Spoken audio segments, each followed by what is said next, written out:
dear.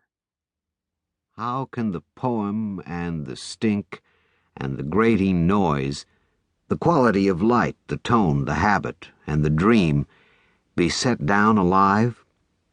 When you collect marine animals, there are certain flat worms so delicate that they are almost impossible to capture whole, for they break and tatter under the touch. You must let them ooze and crawl of their own will onto a knife blade, and then lift them gently into your bottle of seawater. And perhaps that might be the way to write this book, to open the page and to let the stories crawl in by themselves. Chapter 1. Lee Chong's grocery, while not a model of neatness, was a miracle of supply. It was small and crowded, but within its single room a man could find everything he wanted, or wanted to live and to be happy. Clothes, food, both fresh and canned, liquor, tobacco, fishing equipment, machinery, boats, cordage, caps, pork chops. You could buy at Lee Chong's a pair of slippers, a silk kimono, a quarter pint of whiskey, and a cigar. You could work out combinations to fit almost any mood. The one commodity Lee Chong did not keep could be had across the lot at Dora's. The grocery opened at dawn and did not close until the last wandering vagrant dime had been spent or retired for the night.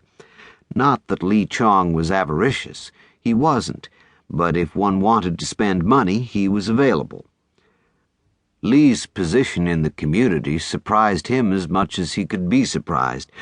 Over the course of the years, everyone in Cannery Row owed him money. He never pressed his clients, but when the bill became too large, Lee cut off credit. Rather than walk into the town up the hill, the client usually paid, or tried to. Lee was round-faced and courteous. He spoke a stately English without ever using the letter R. When the Tong Wars were going on in California, it happened now and then that Lee found a price on his head. Then he would go secretly to San Francisco and enter a hospital until the trouble blew over. What he did with his money, no one ever knew. Perhaps he didn't get it. Maybe his wealth was entirely in unpaid bills. But he lived well, and he had the respect of all his neighbors. He trusted his clients until further trust became ridiculous. Sometimes he made business errors, but even these he turned to advantage in goodwill, if in no other way. It was that way with the Palace Flophouse and Grill. Anyone but Lee Chong would have considered the transaction a total loss. Lee Chong's station in the grocery was behind the cigar counter. The cash register was then on his left and the abacus on his right.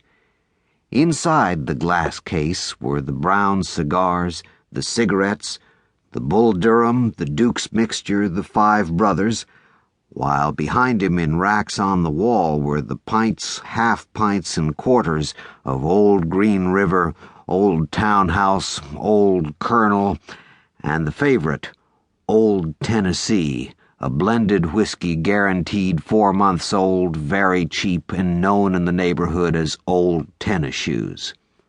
Lee Chong did not stand between the whiskey and the customers without reason. Some very practical minds had on occasion tried to divert his attention to another part of the store. Cousins, nephews, sons, and daughters-in-law waited on the rest of the store, but Lee never left the cigar counter. The top of the glass was his desk. His fat, delicate hands rested on the glass, the fingers moving like small, restless sausages. A broad golden wedding ring on the middle finger of his left hand was his only jewelry, and with it he silently tapped on the rubber change mat from which the little rubber tits had long been worn.